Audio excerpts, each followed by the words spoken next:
Hey guys, and welcome back to another YouTube video. In this video I'll be going through technically the game that started first between the Giants and the Suns, and you will see the Swans versus who did they play in the end? Versus Brisbane, sorry, on Sunday, alongside the two Saturday games as well. That will be covered then, as they had a little blackout. Brisbane tampering with the lights yet again, and also a snake as well, because Blacktown has snakes as well. For the second time this year, it's had a snake on the ground. So that'll be covered on the Sunday, as they had a delayed start and slightly affected in terms of some... it wasn't exactly a full game in terms of they probably missed out on 5 or 6 points, 5 or 6 minutes of scoring, as it was a 20 flat quarter in the last rather than a 20 run-on quarter. So you miss out on maybe 10%, a third of the last quarter in terms of scoring, which a third of it is a 12th of these guys scoring, etc. So yeah, so that will be covered in the Sunday when we do that, and we cover those Saturday games as well, the 5-10 and we'll cover the Friday night games on the Sunday, and then the Saturday night games on the Monday, etc. And we'll be slightly behind, but I'll try and catch up, as I'll do 3 per day to clear out the schedule for the predictions, ladder predictions, round 0 predictions, etc. and all that, etc. that comes before round 0, as it's going to be weird to have the review games but not have really too much fantasy relevance, etc. But anyway, before we get into the video, remember to like and subscribe. I've been and turn on the notification bell. We've been really happy with how the channel's been growing recently, and it's all down to you guys on YouTube as well as also on Twitter, the guys that are interacting with me. I think that's grown how my channel has gone in the last little bit. But anyway, let's jump into this quick recap. And it seems to be that that's sort of screwed up, so we will do some live editing. Main screen, is it here? Regular screen? No, is it here? There we go. Maybe it's this one. Let's go through, let's go with that, and then back to that, and there you go. That seems to have fixed the problem. So as you can see here, Alex Sexton 115. Yeah, what a guy. 115. If he goes 90 as a defender, that'll be crazy. He's gonna have games like this. Hopefully he has a round 0 like this. He's just gonna be the set and forget. Well, not set and forget, but just sort of, in a way, set and forget for the first 6 or 7 rounds sort of defender, as he looked really good. If you look at the stats here, you can see 87% disposal efficiency. Those people saying, oh, he's a Charlie Constable, he's going to get dropped. Yeah. Where is he here? Let's see.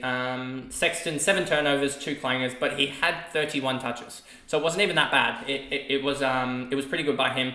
And of course, he's going to have 7 turnovers in a sort of humid conditions, I believe, that they were playing in. It was sort of very dewy out there, but yeah, 115, 31 touches, 11 marks. He did great.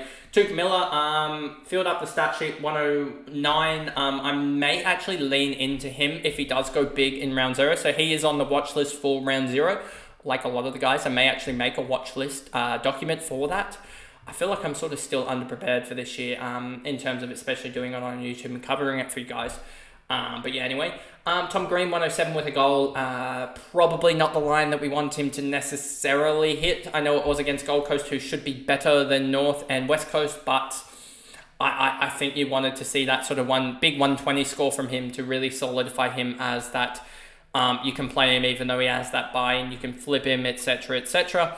Will Powell, Green. Will Powell was really, really good, 96. Interesting to see him. I also just want to see, look at Sexton fly here. He might be the one that goes up the most out of anyone in this, outside of this trial game. It doesn't seem to be loading. I want it to load. This is nothing on the website. This is just my computer being so slow. So let's actually go out of here.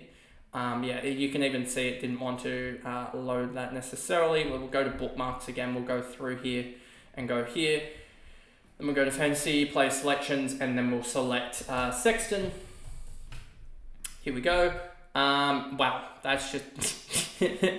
No, I didn't want that. I didn't want that. Sexton... Oh, damn it. I'm going to have to reselect him. My typing skill... Here we go. Let's bring him up again, and let's bring that up a little bit. You can see already jumped to 29% adjusted ownership. He's going to fly to like 40, 50, 60%. Especially if he goes off and scores another 100 in round 0. So yeah, really liking the look of him. Took Miller did well, yeah, as we said. Will Powell as well. I want to check his ownership because he could be an interesting one. At 741k though, it's kind of hard for him to necessarily do anything significant in terms of price rises, and I don't think he's going to be a 100 type of scorer, so I don't really think he's too much of use.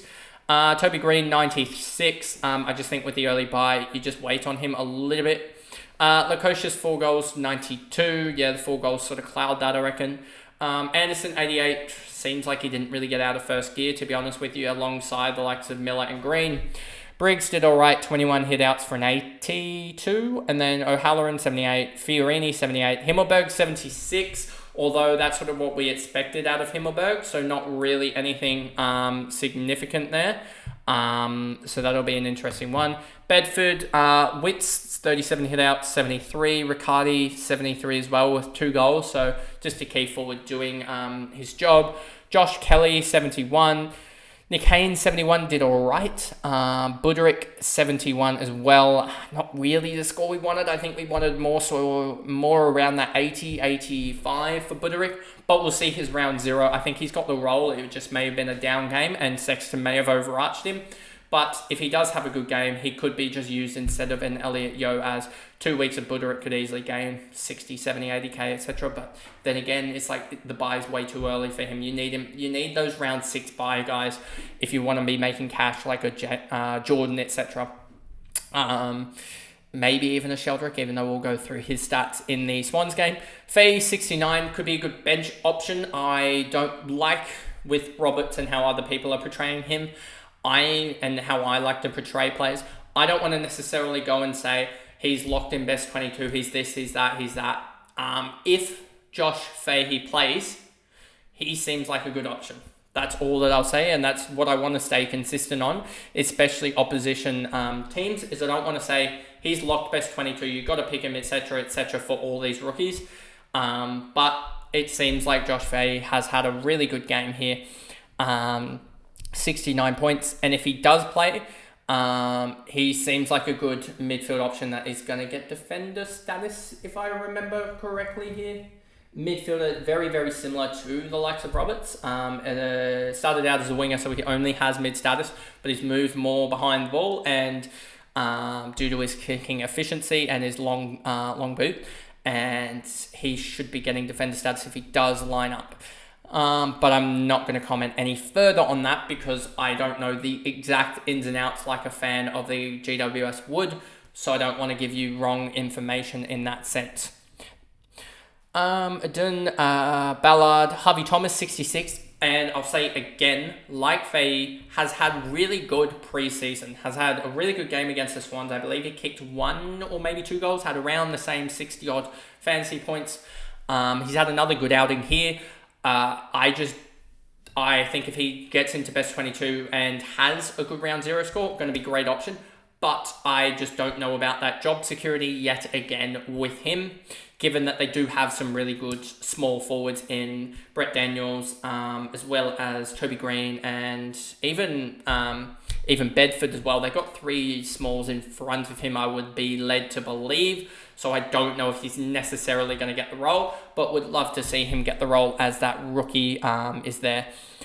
Brown, Ward, Brett Daniels here, 62, so you can sort of see what I was talking about with that. Their small forwards are really, really quality. GWS, the whole side, really, really quality. They could be a top 4 side this year. Cabman, 59. I like that he's getting some hit-outs in the ruck, so it does actually increase his scoring potential. As a key forward like him, he could just get sort of found out for fantasy scoring. He didn't have much relevance and can be a sub-out risk, but as a key forward that's taking some of the ruck, it does help his scoring, but I don't think he's going to have any relevance. I do think he's got safer job security as that key forward for GWS compared to the other rookies we were talking about.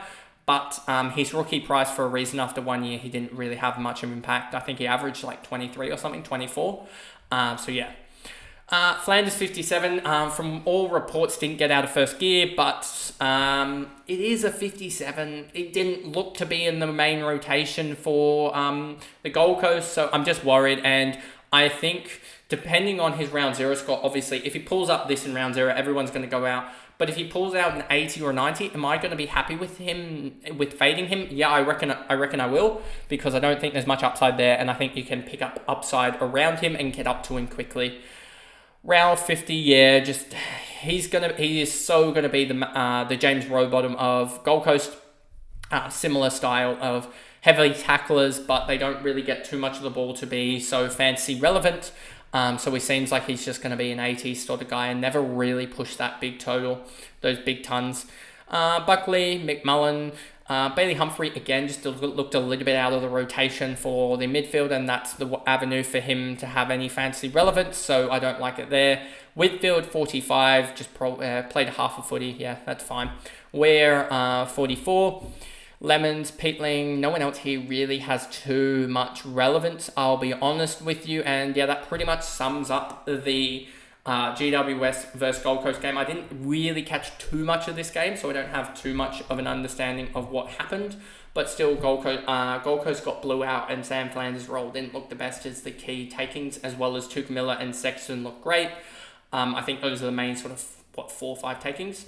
But that is pretty much the video, and I'll see you guys in the next one. Bye, guys.